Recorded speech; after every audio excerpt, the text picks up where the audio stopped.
మహాగణుడును మహోన్నతుడైన యేసుక్రీస్తు నామములో మీ అందరికీ వందనములు.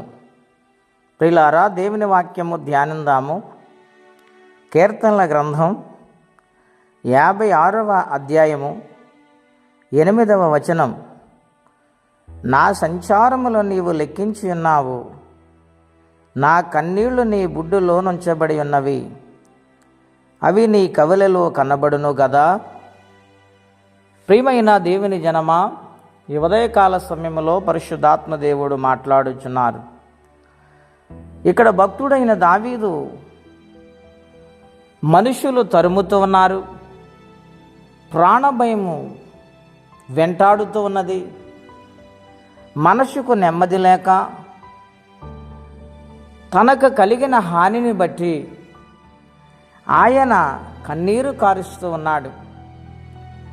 ఆపదలలో చిక్కబడి ఏ సహాయము లేక పరుగున ప్రయాణము చేస్తూ ఉన్నాడు తన ప్రాణాన్ని దక్కించుకోవడానికి. అటువంటి పరిస్థితిలో నా సంచారములు నీవు లెక్కించి ఉన్నావు, నా కన్నీళ్లు నీ బుడ్డలో నుంచబడినవి. దేవుని సన్నిధిలో కన్నీటి ప్రార్థనతో మునిగిపోయాడు దావీదు మహారాజు. తన వేదనటువంటిది, నెమ్మది లేని జీవితమైన కలిగి ఉన్నాడు గనుక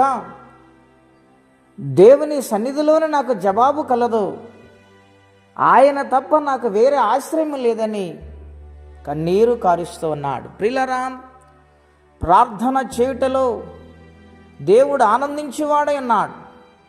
ఆయన కన్నీటి ప్రార్థనకు ముందుకు వెళ్ళలేడు, ఆయన ఆగిపోతాడు.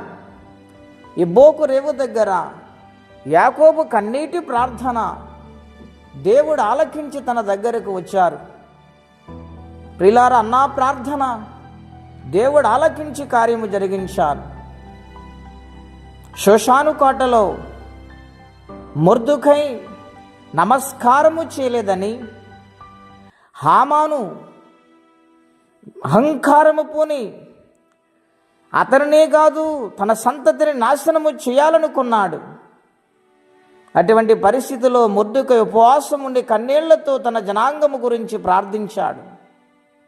ఆ కన్నీటి ప్రార్థన తన జీవితాన్ని మార్చింది. ఎంతో భయంకరమైన క్రూరుడైన హామాను మొర్దుకైని చంపటమే కాదు గాని తన జాతిని అంతరించేయాలని కంకణము కట్టుకొని భయంకరంగా ఆలోచన కలిగినప్పుడు దేవుడు ఆలోచన చెడగొట్టి మొర్దుకై దుఃఖాన్ని తీసి హామానుకిచ్చాడు దేవుడు. 2వ రథం మీద మొర్దుకై ఎక్కించుకొని హామాను రాజును ఘనపరిచిన వానికి ఎలాగూ జరుగును అని వీధులంట ప్రకటిస్తూ ఏడ్చుకుంటూ ఆయన నడిచాడు. కారణమేమిటి? కన్నీటి ప్రార్థన దేవుడు ఆలకించగలడు. కన్నీటి ప్రార్థనకు ఆయన కరిగిపోతాడు. విరిగి నలిగిన హృదయం ఆయనకెంతో ఇష్టము. నాటి దినాలలో చేసిన ప్రార్థన ఈనాడు మనము చేయగలుగుతున్నామా? ఒక ప్రశ్న. ఆత్మీయ జీవితములో బలపరచబడుతున్నామా లేక సన్నగిల్లిపోయామా? దావీదు కన్నీటి ప్రార్థనాపరుడుగా కనబడుతున్నాడు. ఆ ప్రార్థనే తన జీవితాన్ని మార్చింది. ఆ ప్రార్థనే తన బ్రతుకును రాజసింహాసనమునకు నడిపించగలిగింది. కారణం కన్నీటి ప్రార్థనే. గనికి ఉదయకాల సమయంలో ప్రార్థన చేయటంలో విసిగిపోతున్నారా? ప్రార్థించటంలో నిర్లక్ష్యము చూపుతున్నారా? ఈ కడవరి దినాల్లో ప్రార్థన చాలా అవసరమై ఉన్నది. గనుక ప్రార్థించండి, శక్తిని పొందండి.